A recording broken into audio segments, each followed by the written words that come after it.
छत्रपती शिवाजी महाराज की जय. बार्शी तालुक्यातील शेतकऱ्यांच्या एकजुटीचा विजय असो. शेतकऱ्यांची कर्जमाफी झालीच पाहिजे. शेतकऱ्यांना दुष्काळ निधी मिळालाच मिळाला पाहिजे. पाहिजे. शेतकऱ्याला दुष्काळ निधी मिळालाच पाहिजे. शेतकऱ्यांची कर्जमाफी झालीच पाहिजे.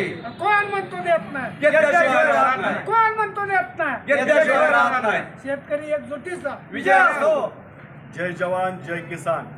आज बार्शी तालुक्यातील शेतकऱ्यांच्या वतीनं तहसील कार्यालयामध्ये ठिय्या आंदोलन केलं.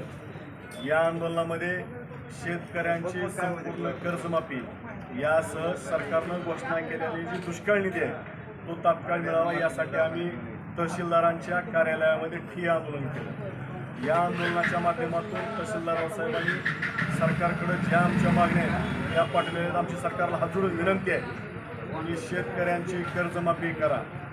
जी घोषणा तुम्ही केलेली आहे दुष्काळ निधी देतो म्हणून तो दुष्काळ निधी तात्काळ शेतकऱ्यांना नुसता 8-8 हजार रुपये देण्याचं काम चालू आहे.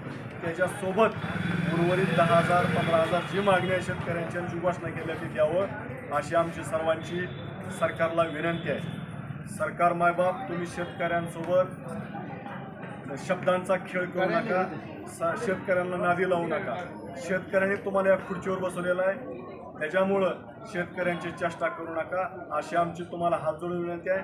नसेल तर येणाऱ्या निवडणुकामध्ये तुमची सुद्धा मजा केल्याशिवाय हा शेतकरी शांत बसणार नाही असा आम्ही तुम्हाला या निमित्तानं बार्शी तालुक्यातील शेतकऱ्यांच्या वतीने इशारा देतोय.